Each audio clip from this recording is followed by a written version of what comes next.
Boone Carter se réveilla chaque matin pendant 3 mois avec la même vision impossible gravée dans son esprit. Une femme, grande comme un pin de montagne, ses cheveux sombres s'écoulant comme de l'eau sur des épaules qui pourraient porter le monde. Des yeux qui semblaient détenir des secrets plus anciens que le désert lui-même. Mais les rêves ne sortent pas de la brume matinale pour se tenir à 30 pieds de votre clôture. Pourtant, elle était là. La femme de ses rêves se tenait immobile à côté du vieux chêne, le regardant avec ces mêmes yeux qu'il avait vus derrière ses paupières closes chaque nuit. Chaque détail correspondait parfaitement. La fierté avec laquelle elle tenait son menton, la robe de cuir qui bougeait comme une ombre liquide, même la petite cicatrice au-dessus de son sourcil gauche. Boone laissa tomber le seau qu'il portait. L'eau éclaboussa ses bottes, mais il ne pouvait détacher son regard. Elle ne devrait pas exister. Les gens ne rêvent pas d'inconnus avec une précision parfaite. Mais la femme apache qui se tenait à la lisière de sa propriété n'était pas seulement familière. Elle était impossible. Quand leurs regards se croisèrent dans le calme du matin, elle pencha légèrement la tête, comme si elle le reconnaissait aussi. Comme si elle avait fait les mêmes rêves. Mais cela signifierait que les visions n'étaient pas seulement des tours de son esprit. Cela signifierait que quelque chose les avait appelés à cet instant précis, en ce lieu exact. Et si c'était vrai, alors tout ce que Boone pensait savoir sur les rêves, sur le destin, sur le vide dans sa vie qu'aucune femme n'avait jamais comblé était sur le point de changer pour toujours. Boone s'essuya les mains sur son pantalon usé et fit un pas prudent en avant. Le soleil du matin projetait de longues ombres sur le sol sec entre eux. Son cœur battait contre ses côtes comme un animal en cage. « Vous êtes sur mes terres » lança-t-il, sa voix plus rauque que prévu. Elle ne bougea pas, ne tressaillit pas, restant là avec ce même regard fixe qui avait hanté son sommeil. « Je sais » répondit-elle, sa voix portant facilement à travers la distance. Elle était plus profonde qu'il ne l'avait imaginé, avec un accent qui enveloppait les mots anglais comme de la fumée.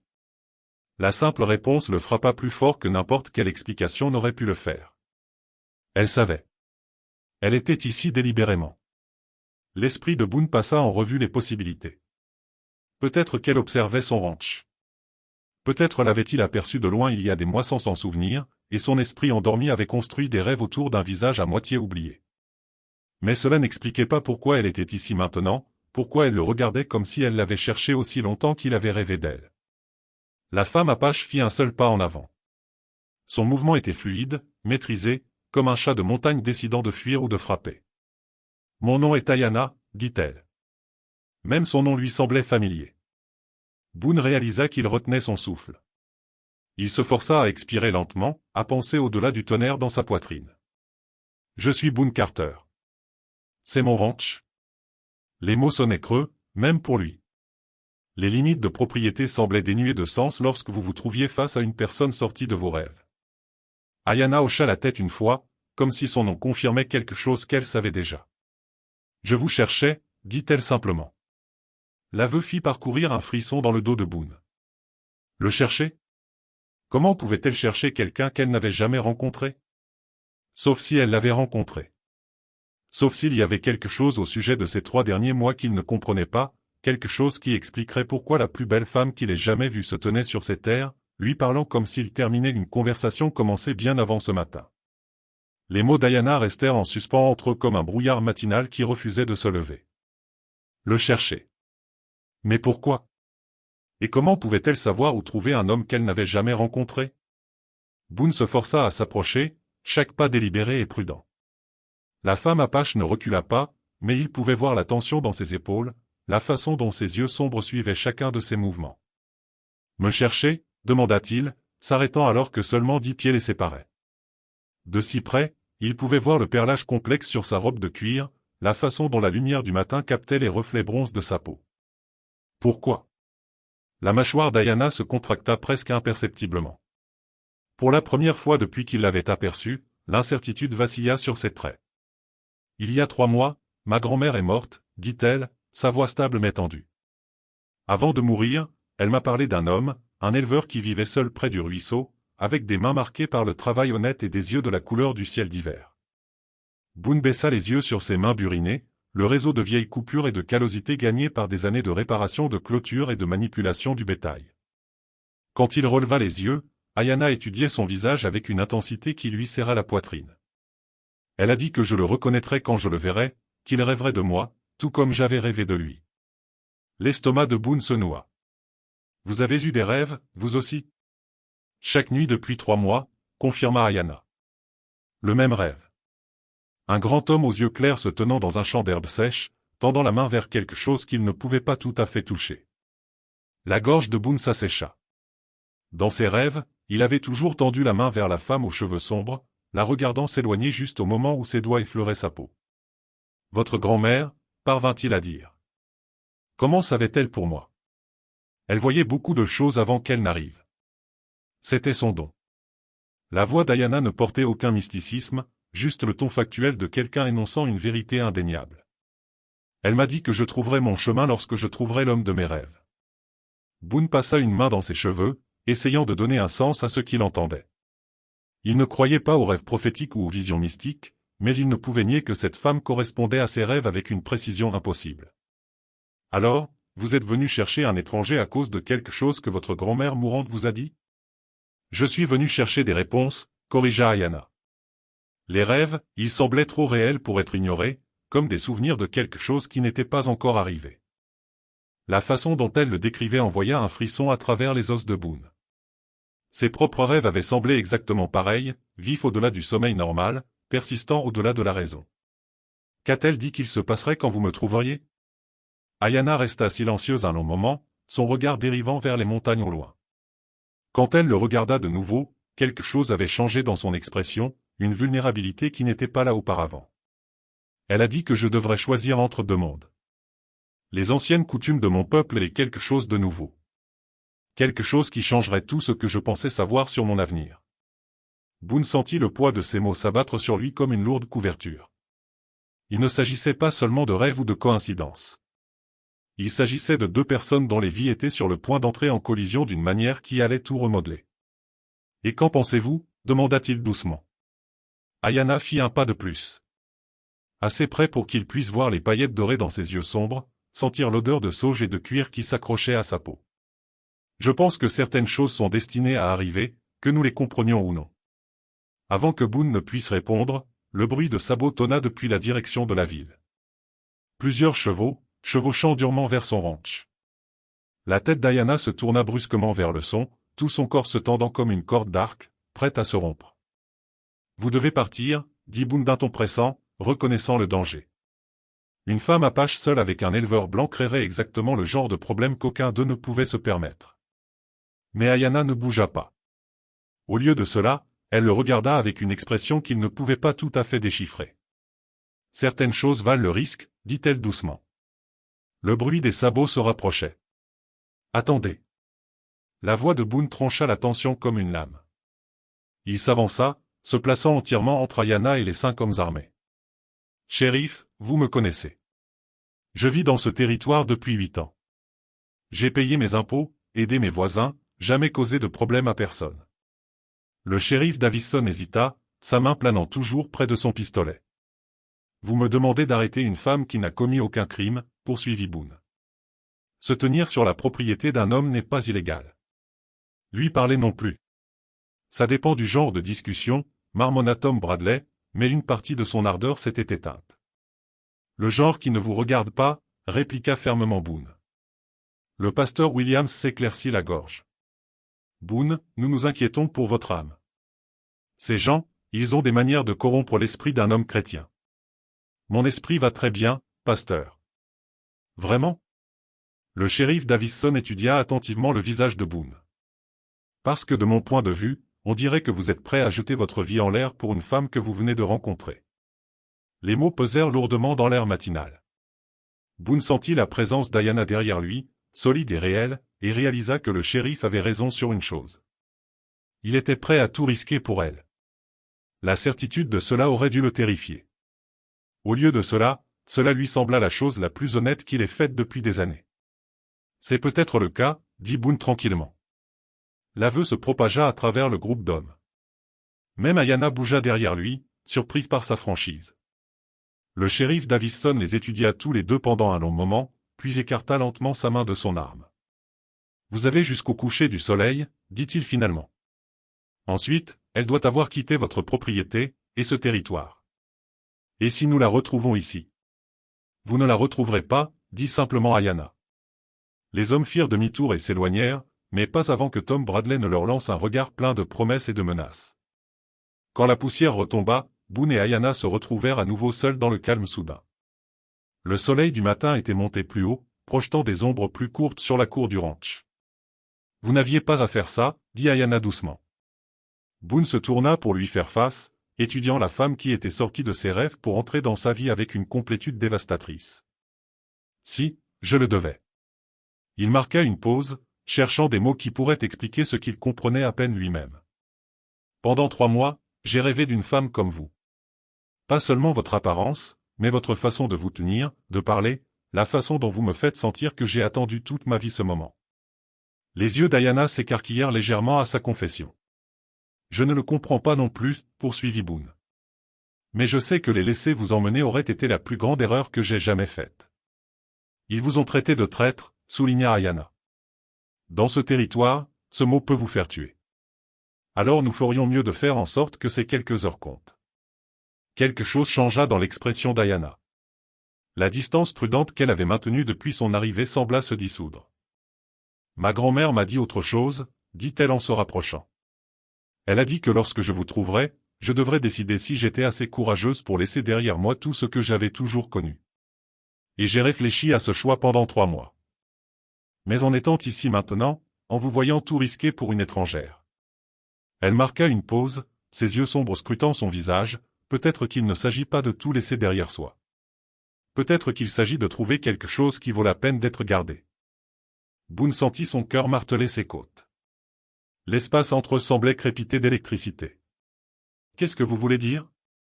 Je veux dire que le coucher du soleil nous donne 8 heures. La voix d'Ayana baissa presque jusqu'à un murmure.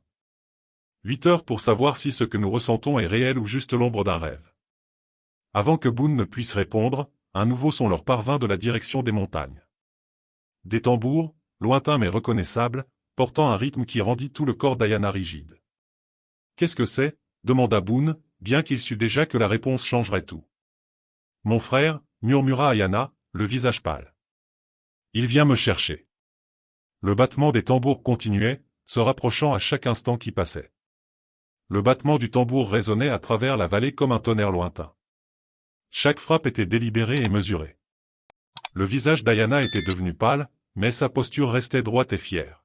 « Combien de temps avant qu'il n'arrive » demanda Boone, ses yeux balayant les crêtes des montagnes où des nuages de poussière étaient déjà visibles contre le ciel du matin. « 1 heure, peut-être moins. » La voix d'Ayana était stable, mais Boone pouvait entendre la tension sous-jacente. « Il me suit depuis que j'ai quitté notre camp il y a 3 jours. Pourquoi ne m'avez-vous pas dit que des gens vous cherchaient? Parce que j'espérais pouvoir faire mon choix et être parti avant qu'il ne me trouve. » Elle se tourna pour lui faire face entièrement. « Mon frère, Takakota, ne comprend pas pourquoi je suis parti. Pour lui, je trahis tout ce que notre famille représente en venant ici. » Boone sentit un froid qui n'avait rien à voir avec l'air matinal. « Que fera-t-il quand il vous trouvera ici avec moi? » Ayana resta silencieuse un moment, regardant le nuage de poussière approchant grandir. « Il essaiera de me ramener à la maison, » dit-elle enfin. « Par la force si nécessaire. Et si je ne le laisse pas faire? » Le regard qu'elle lui lança était rempli d'un mélange de gratitude et de chagrin. « Alors il vous tuera.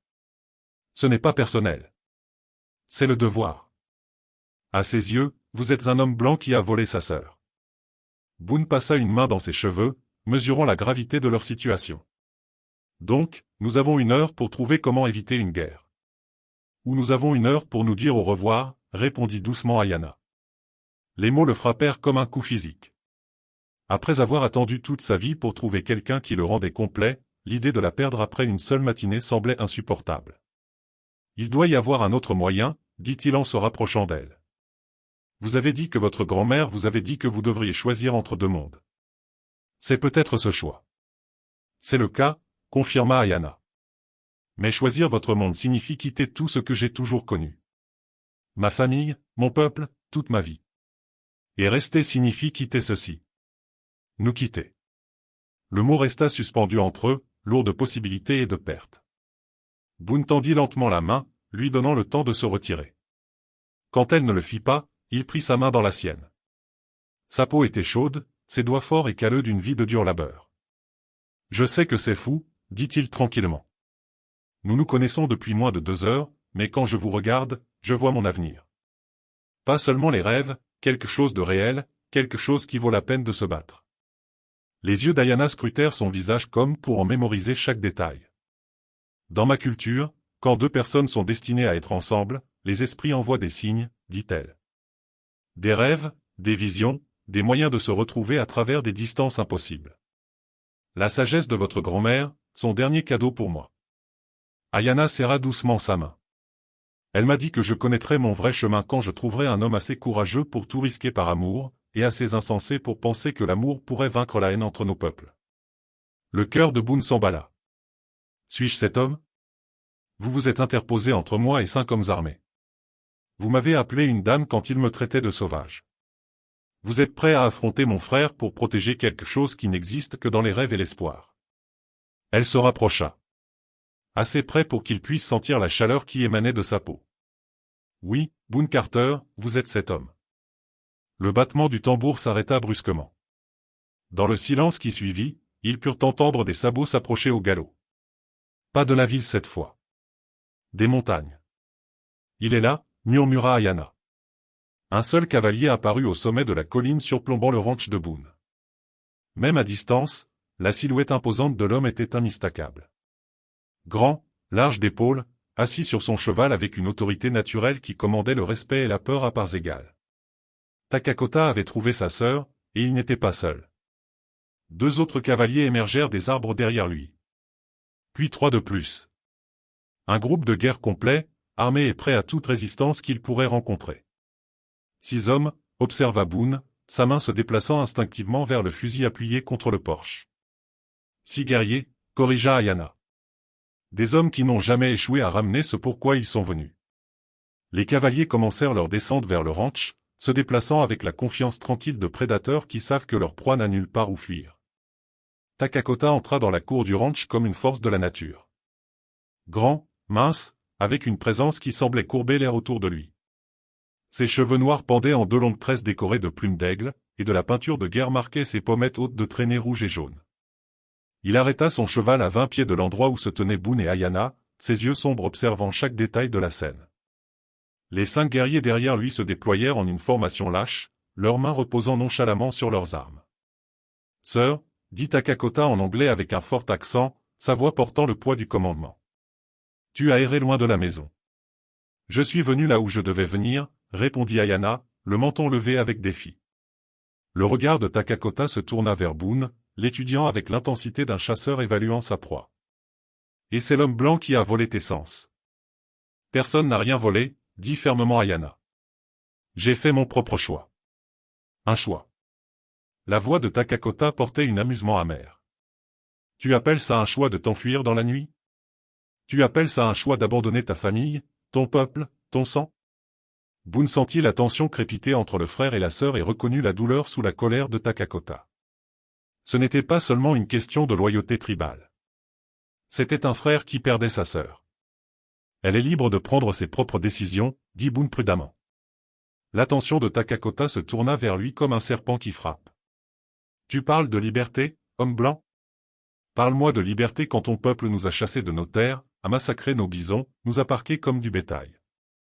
Ce n'est pas de ça qu'il s'agit, répliqua Boone, gardant sa voix calme. Ah non? Takakota descendit de cheval avec une grâce fluide, sa main se déplaçant vers le couteau à sa ceinture. Ma grand-mère a rempli la tête d'Ayana de rêves insensés sur le rapprochement de 2 mondes. Mais il n'y a pas de pont, Ranché. Il n'y a que la guerre. Notre grand-mère était sage, intervint Ayana. Elle voyait ce que tu refusais de voir. Que la haine nous détruira tous à moins que quelqu'un n'ait le courage de choisir l'amour à la place. L'amour, cracha Takakota. Tu penses que cet homme t'aime? Ou aime-t-il l'idée d'apprivoiser une femme apache sauvage, de la transformer en quelque chose de sûr et de civilisé? L'accusation piqua parce que Boone pouvait entendre le grain de vérité qu'elle contenait. Comment pouvait-il prouver que ses sentiments étaient réels alors qu'il connaissait Ayana depuis quelques heures à peine? Je ne veux pas la changer, dit Boone tranquillement. Je veux construire une vie avec elle, peu importe à quoi cela ressemble. De jolies paroles, répliqua Takakota. Mais les paroles sont du vent. Quand ses voisins se retourneront contre lui pour avoir hébergé une sauvage, quand le gouvernement viendra poser des questions, quand aimer ma sœur lui coûtera tout ce qu'il possède, alors nous verrons la force de son amour. Boone sentit la main d'Ayana se glisser dans la sienne, ses doigts s'entrelaçant avec les siens. Le simple geste lui insuffla de la force. Alors, testez-moi, dit-il, rencontrant directement le regard féroce de Takakota. Fixez vos conditions. Un sourire dangereux traversa le visage de Takakota. Mes conditions sont simples, homme blanc. Prouve que tu es digne du sacrifice de ma sœur. Comment? Takakota sortit son couteau, la lame brillant au soleil du matin. Batte-toi contre moi. Si tu gagnes, elle reste. Si tu perds? Il haussa les épaules. Les morts n'ont aucune revendication sur les vivants. Non, dit brusquement Ayana, s'interposant entre eux. Je ne vous laisserai pas transformer cela en un bain de sang. Le choix n'est plus tien, sœur, répliqua Takakota. Tu as déclenché cette voix en venant ici. Boone regarda le couteau dans la main de Takakota, puis les 5 guerriers qui observaient avec un intérêt prédateur. Il était un combattant décent, mais il n'était pas de taille face à un guerrier apache entraîné. Mais il ne s'agissait pas vraiment de se battre, réalisa-t-il. Il s'agissait de prouver quelque chose à Takakota, à Ayana et à lui-même. J'accepte, dit Boone. Ayana se tourna vers lui, les yeux écarquillés de choc et de peur. Boone, non, tu ne comprends pas. Je comprends parfaitement. Il lui prit doucement le visage entre ses mains, mémorisant la sensation de sa peau, la profondeur de ses yeux sombres. Je comprends que certaines choses valent la peine de mourir. Et moi, je comprends, dit Takakota en levant son couteau, qu'aujourd'hui, nous allons découvrir si l'amour est plus fort que l'acier. Les guerriers formèrent un cercle, emprisonnant Boone et Ayana au centre avec Takakota. Il n'y avait plus d'échappatoire, plus de recul possible. Le combat qui déterminerait leur avenir était sur le point de commencer. Boone n'avait ni couteau, ni arme, si ce n'est ses mains nues et le courage qu'il pouvait rassembler. Takakota tournait autour de lui comme un loup, la lame brillant dans sa poigne, tandis que les 5 guerriers apaches observaient en silence. Tu aurais pu choisir les pistolets, dit Takakota, sa voix empreinte d'un amusement sombre. Te donner une chance de te battre. Il ne s'agit pas de se battre, répondit Boone, tournant pour garder le guerrier en vue. Il s'agit de prouver quelque chose. Quoi? Que je préfère mourir avec honneur plutôt que de vivre comme un lâche. Les yeux de Takakota se plissèrent.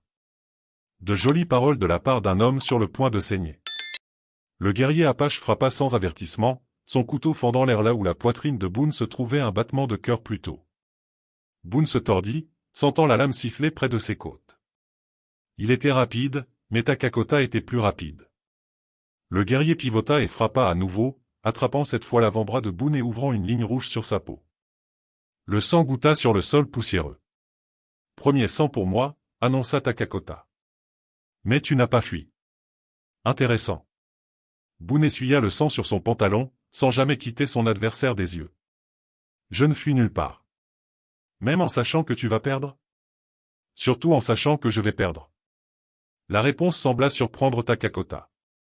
Il s'arrêta dans son cercle, étudiant Boone avec un nouvel intérêt. Tu n'es pas ce à quoi je m'attendais, Ranché. À quoi vous attendiez-vous? À un homme qui essaierait d'acheter ma sœur, de la voler, ou de briser son esprit jusqu'à ce qu'elle devienne quelque chose de gérable. La prise de Takakota sur le couteau changea légèrement. Au lieu de ça, je trouve quelqu'un prêt à mourir pour sa liberté de choisir. Boone sentit quelque chose changer dans la posture du guerrier, bien que le danger restât réel et immédiat. Elle n'est pas une propriété à acheter ou à voler, dit Boone. C'est une femme avec son propre esprit, son propre cœur, ses propres rêves. Des rêves, répéta Takakota, sa voix portant quelque chose qui aurait pu être de la tristesse. Ma grand-mère lui a rempli la tête de rêves où 2 mondes n'en feraient qu'un. Mais les rêves n'arrêtent pas les balles, Ranché. Ils n'empêchent pas les guerres. Non, admit Boone. Mais ils nous donnent une raison de vouloir empêcher les guerres. Takakota frappa à nouveau, plus vite que la pensée. Cette fois, Boone était prêt, non pas à riposter, mais à protéger. Au lieu d'esquiver, il s'avança, acceptant la lame entre ses côtes plutôt que de la laisser trouver son cœur. Le couteau s'enfonça dans son flanc, envoyant un feu à travers tout son corps, mais il était proche maintenant, assez proche pour saisir le poignet de Takakota et regarder directement dans les yeux du guerrier. J'accepte ce que vous déciderez, haleta Boone à travers la douleur. Mais sachez ceci, j'aime votre sœur. Pas parce qu'elle est apache, ni malgré cela, mais parce qu'elle est assez courageuse pour rêver de quelque chose de mieux que la haine. Le visage de Takakota était à quelques centimètres du sien, et Boone pouvait voir le conflit faire rage dans ses yeux sombres. Tu saignes, homme blanc. Je sais. La lame est près de ton poumon. Je pourrais pousser plus profondément et en finir. Je sais. Alors pourquoi n'as-tu pas peur? Boone réussit un sourire douloureux. Parce qu'elle m'a appris que certaines choses valent la peine de mourir, et que certaines personnes valent la peine de vivre. Pendant un long moment, les deux hommes restèrent figés dans ce tableau. Le guerrier apache avec sa lame enfoncée dans le flanc de l'éleveur blanc, l'éleveur avec sa main enroulée autour du poignet de son adversaire, aucun d'eux ne bougeant. Puis la voix d'Ayana déchira l'air matinal. Arrêtez. Elle entra dans le cercle, le visage pâle et déterminé. Assez de sang a été versé au nom de ma protection. Je ne regarderai pas les deux hommes que j'aime le plus se détruire l'un l'autre. Les yeux de Takakota s'écarquillèrent à ces mots. Sœur. Tu es mon sang, Takakota, ma famille, mon cœur.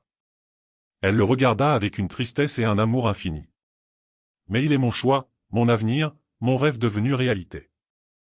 Et si tu ne peux pas accepter ce choix? Ayana se redressa, et à cet instant, elle ressemblait exactement à la femme des rêves de Boone, fière, forte, incassable. Alors tu me perdras pour toujours, dit-elle simplement. Parce que je préfère vivre un jour en étant moi-même plutôt qu'une vie entière en étant l'idée que quelqu'un d'autre se fait de qui je devrais être. Takakota fixa sa sœur pendant ce qui parut une éternité. Puis, lentement, il retira le couteau du flanc de Boone.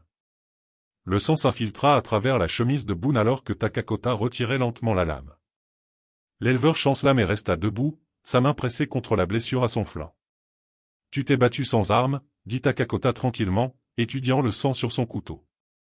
Tu as accepté la défaite plutôt que de fuir. Tu as choisi sa liberté plutôt que ta propre vie.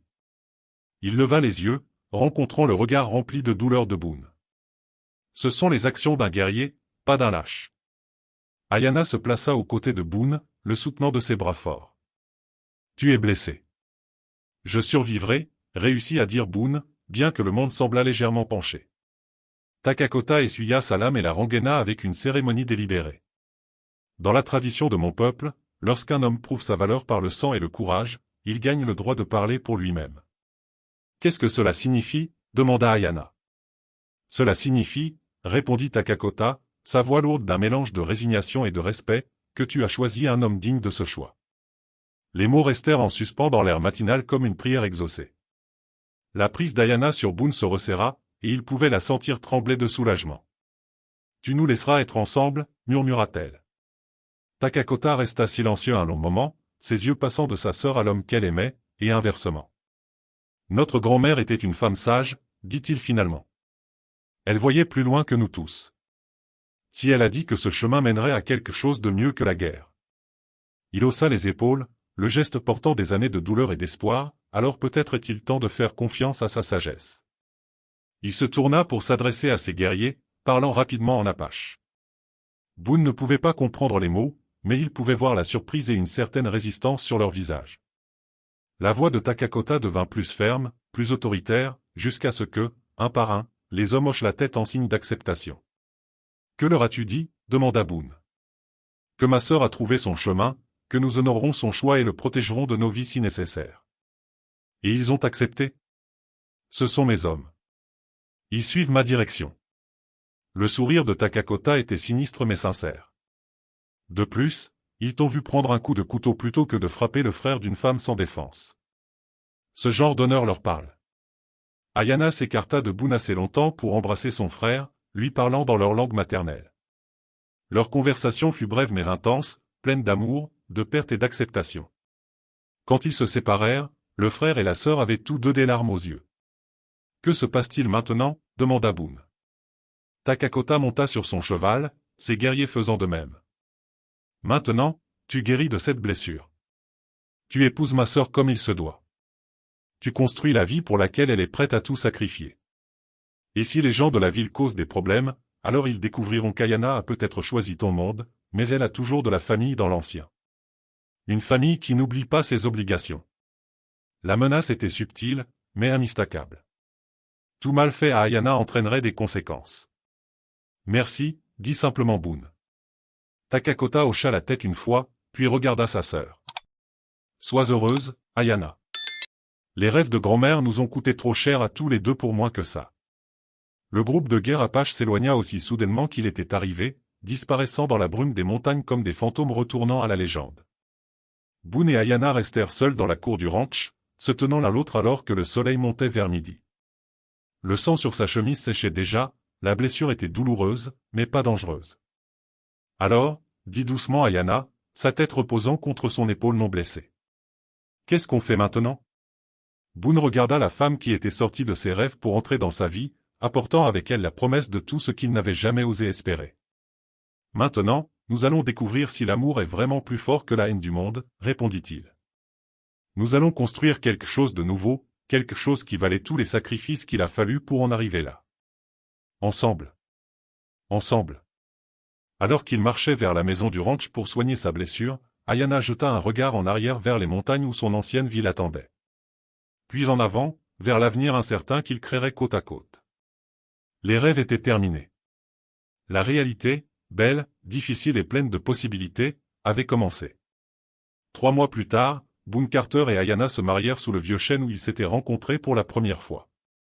La cérémonie fut simple, avec pour seul témoin un prédicateur itinérant et le vaste ciel qui les avait réunis.